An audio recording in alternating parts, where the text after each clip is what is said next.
Good morning and welcome back to Bold Faith Bible as we continue our study through the book of Acts. We're going to see Deacon Stephen sharing from the life of Joseph, a critical message for the Jewish leadership, and we can take a lot from this as well. Before we dive into the scriptures, let's first have a time of prayer and confession. Lord God, we just lift up our hearts to you. That our hearts would be in the right place, Lord, that we would be seeking you. You promise that if we seek you, that we'll find you. And Lord, we know that if we find you, that our lives will be changed. Lord, we want to have a time of confession here. So Lord, we confess our sins and our failings to you now.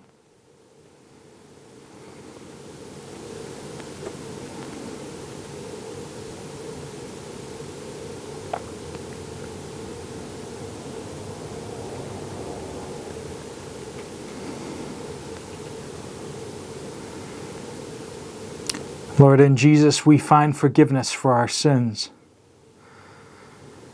Lord, we pray that you'd open our hearts to what you have to teach us this morning. Guide our minds in our study. Lord, we pray these things in Jesus' powerful name. Amen. We're picking up in Acts chapter 7.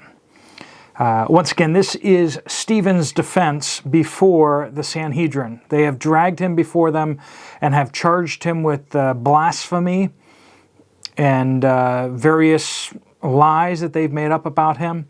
And they ask him, what do you say about these things? And he begins with Abraham. And now in verse 9, he is going to go into Joseph. So let's refresh ourselves, or if this is your first time learning about Joseph, let's hear the story. Verse 9, the patriarchs became jealous of Joseph, so that his brothers became jealous of him, right? Now they were the heads of the 12 tribes. So they became jealous of Joseph and sold him into Egypt in slavery, right? Yet God was with him and rescued him from all his afflictions, and granted him favor and wisdom in the sight of Pharaoh, king of Egypt, and made him governor over Egypt and all his household. Now it took a little bit for him to, he didn't go straight from slavery to the top of the pile, of course. He had some ups and downs along the way. But in the end, he became second only to Pharaoh in Egypt. Verse 11, now a famine came over all Egypt and Canaan, and great affliction with it. And our fathers could find no food. But when Jacob heard that there was grain in Egypt, he sent our fathers there the first time. On the second visit, Joseph made himself known to his brothers, and Joseph's family was disclosed to Pharaoh.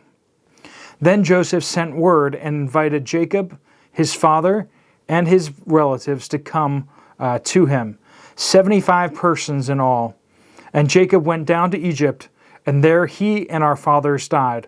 From there they were removed to Shechem and laid in a tomb which Abraham had purchased for the sum of money from the sons of Hamor in Shechem. So let's begin here.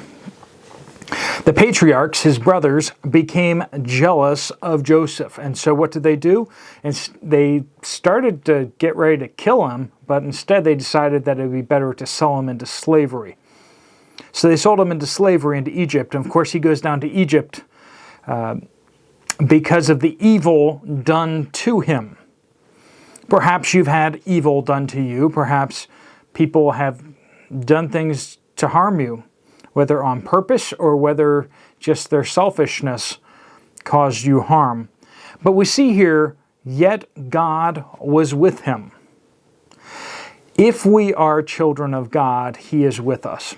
No matter if the whole world turns against us, if the whole world is out to get us, yet the Lord would still be on our side.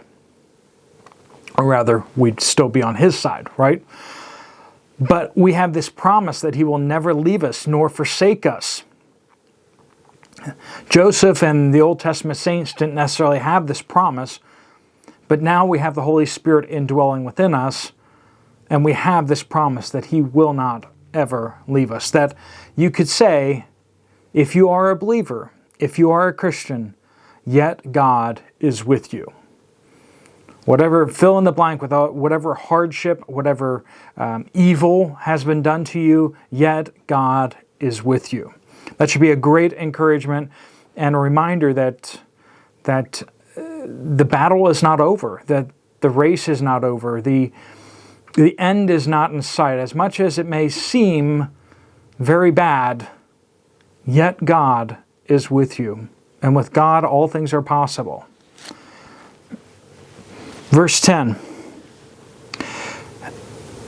God was with him and rescued him from all his afflictions.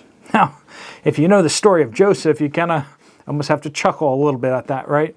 He was in Potiphar's house, and Potiphar's wife decided that she wanted him. And Joseph was like, that's not right.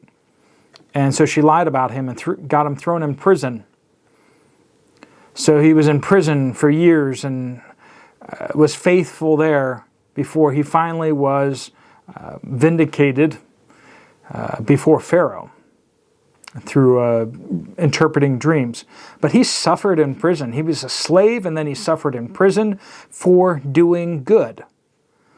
Being a slave was, these guys did something evil to me, but then after that he did what was right to protect Potiphar, and, instead he gets thrown in prison for doing the right thing, right? God rescued him, and then it says, and granted him favor and wisdom in the sight of Pharaoh, king of Egypt, and made him governor over Egypt and all his household. So granted him favor and wisdom. Now we see in James, it says, if any man lacks wisdom, let him ask of God, who gives generously to all. So if we lack wisdom, we can always ask for wisdom, and He will give it to us. And yet we also see that as we walk with God faithfully, we will gain in favor of all people. And it doesn't mean everyone's going to like you. It just means that everybody's going to kind of recognize that you are a good person, good man, good woman, that you are righteous. They may not like you. They may still try to cut you off at the knees, but they will at least recognize the goodness that's within you. And God rescues us, but He often rescues us through the trials, not from the trials. When you go into a hardship, how many times have you cried out, God, save me from this thing, and yet He walked you through it somehow. You came out the other side, right? You didn't come back out the way you went in. God took you all the way through it. And then you saw that that's not how you would have done it, but God somehow gave you the strength to make it through there. And He does that a lot. He wants us to become what the trial will partially test us and make us to be. And God gives freely of favor and wisdom.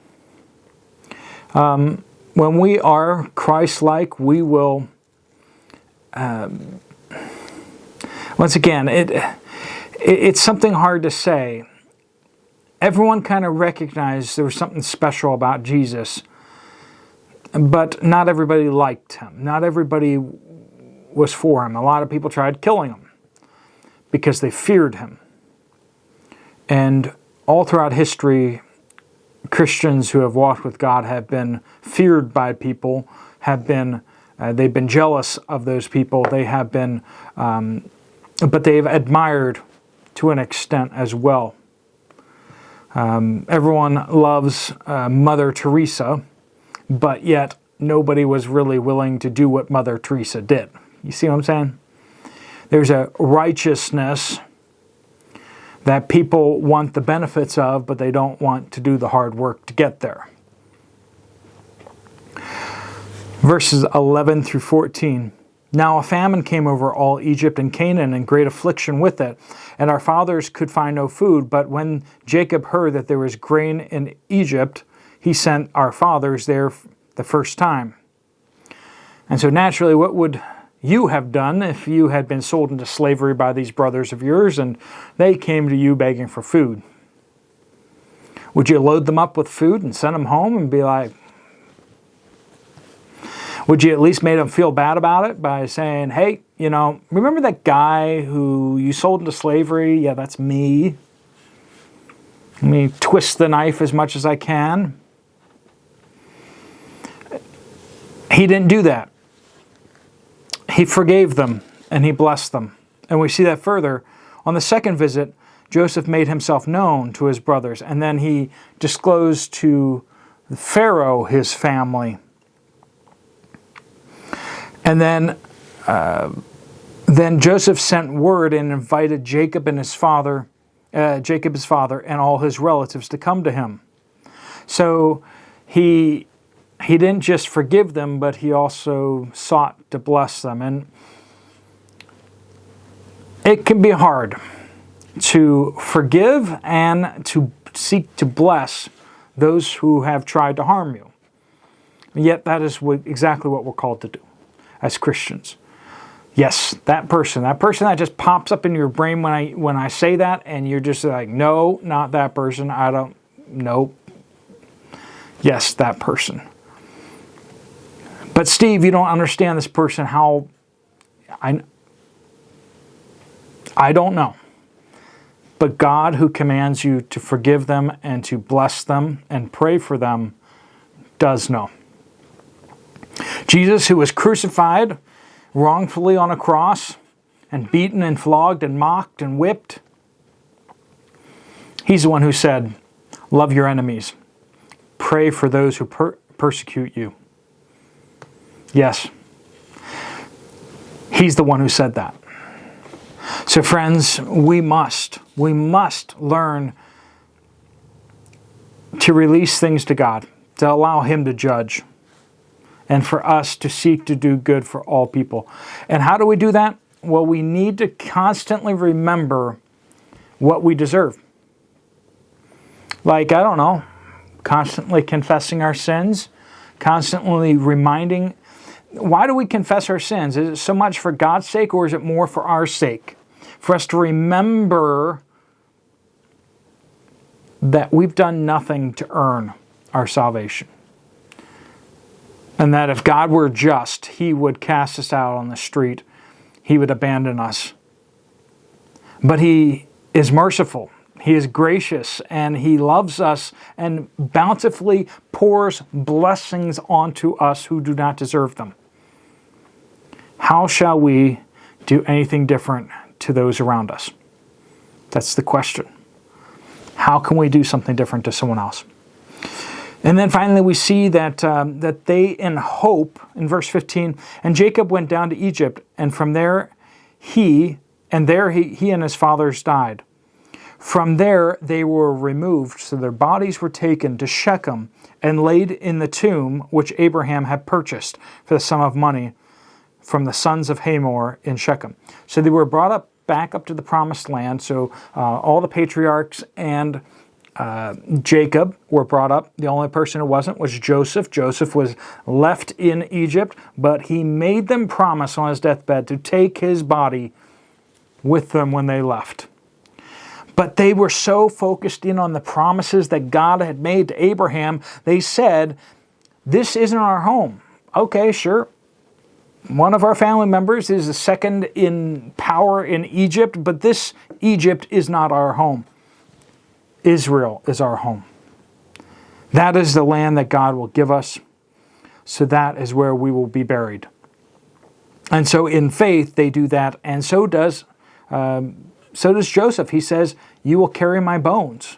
You will carry my bones up to Israel when you go. Friends, they saw the promise of God and they believed. God's promises are sure.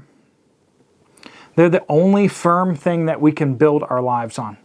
The promises of God. Do you know the promises of God for you? Do you know the promises of God because those are the only sure foundation that you can build your life on. If you're building your life upon a relationship with someone else, yeah, that's going to fail you. They're going to fail you. I promise you. I promise you they will. You can only build your life based on the promises of God. This book, know it inside and out. Hear the promises of God and know the promises of God and live your life in light of the promises of God. Jesus is going to return. And if we die before He does, we will go and be with Jesus. Those are some amazing promises, and there are many more. Let me pray a prayer of blessing over you before you go. Let's pray. Lord God, we pray that you would help us to live in faith in light of the promises that you've made to us. Help us to live like they're true, like they are sure. Lord, help us not to live lives where we wave this way and that, believing sometimes and unbelieving some other times. Lord, help us to be steadfast and mature. Help us to love those who hurt us. Help us to remember that when people are out for us, that, Lord, you are with us, with your promises for us. Lord, I pray you bless each person here. Equip them for the day. Help them to live like your Son Jesus today. Lord, I pray all these things in Jesus' powerful name. Amen. Thanks so much for watching. If you want to check out some other Bible studies, there's some others right here on the screen here. I'll see you over there, or I'll see you later. God bless you all.